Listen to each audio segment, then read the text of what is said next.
കോട്ടയത്ത് കെ.എസ്.യു നേതാവ് ലഹരി ഉപയോഗിച്ച വാഹനം ഓടിച്ച സംഭവത്തിന്റെ CCTV ദൃശ്യങ്ങൾ കൈരളി ന്യൂസിന്. രാജീവ് ഗാന്ധി ഫൗണ്ടേഷൻ കോട്ടയം ജില്ലാ പ്രസിഡന്റായ ജൂബിന്റെ കാർ 8ഓളം വാഹനങ്ങളെയാണ് ഇടിച്ചു തെറിപ്പിച്ചത്. അതിന്റെ CCTV ദൃശ്യങ്ങളാണ് പുറത്തേക്ക് വരുന്നത്. സനോജ് സുരേന്ദ്രൻ കോട്ടയത്ത് നിന്ന് ചേരുന്നുണ്ട്. സനോജ്, 8ഓളം വാഹനങ്ങൾ ഇടിച്ചു തെറിപ്പിച്ച ലഹരിയിലായിരുന്ന ഈ കെ.എസ്.യു നേതാവിന്റെ പേരിൽ എന്ത് കേസാണ് പോലീസ് എടുത്തിട്ടുള്ളത്? നിയമ നടപടികൾ എങ്ങനെയാണ് ഇതുമായി ബന്ധപ്പെട്ട് മുന്നോട്ട് പോകുന്നത്?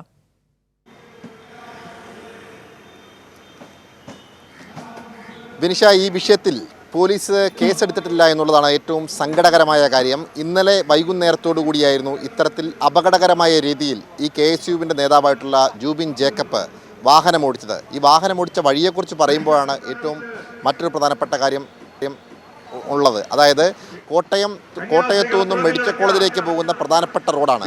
മെഡിക്കൽ കോളേജിലേക്ക് നിരവധി ആംബുലൻസുകൾ കടന്നു പോകുന്നതാണ്. ആ ആംബുലൻസുകൾ കടന്നു പോകുന്ന പാതയിലാണ് 8ഓളം വാഹനങ്ങളെ, ഓട്ടോറിക്ഷ ഉൾപ്പെടെയുള്ള കാർ ഉൾപ്പെടെയുള്ള 8ഓളം വാഹനങ്ങളിൽ ഈ ജൂബിൻ ഓടിച്ച വാഹനം ഇടിക്കുന്ന സാഹചര്യമുണ്ടായത്. അങ്ങനെ ഇടിച്ചു തെറിപ്പിച്ചതിന് ശേഷം അവസാനം ഈ വാഹനം മറ്റൊരു മതിലിൽ പോയി ഇടിച്ച് മരത്തിലും ഇടിച്ച് നിൽക്കുകയായിരുന്നു.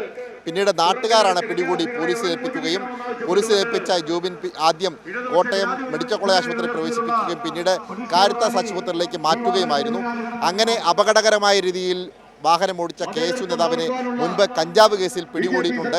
അതിനെ തുടർന്ന് KSU നേരത്തെ പുറത്താക്കിയിട്ടുണ്ട് എന്നുള്ളതാണ് ജില്ലാ കമ്മിറ്റി നൽകുന്ന വിശദീകരണം. എന്നാൽ ഇതുമായി ബന്ധപ്പെട്ടുകൊണ്ട് ഇപ്പോൾ ജൂബിൻ്റെ ഫോട്ടോസ് പുറത്തു വരുന്നുണ്ട്. ജൂബിൻ, പ്രതിപക്ഷ നേതാവ് വി.ഡി. സതീശൻ, ഒപ്പം യൂത്ത് കോൺഗ്രസ് നേതാക്കളായിട്ടുള്ള രാഹുൽ മാങ്കൂട്ടം, ഷാഫി പറമ്പിൽ ഉൾപ്പെടെയുള്ള നേതാക്കളുമായി ഒരുമിച്ച് നിൽക്കുന്ന ഫോട്ടോസാണ് ഇപ്പോൾ പുറത്തു വന്നിട്ടുള്ളത്.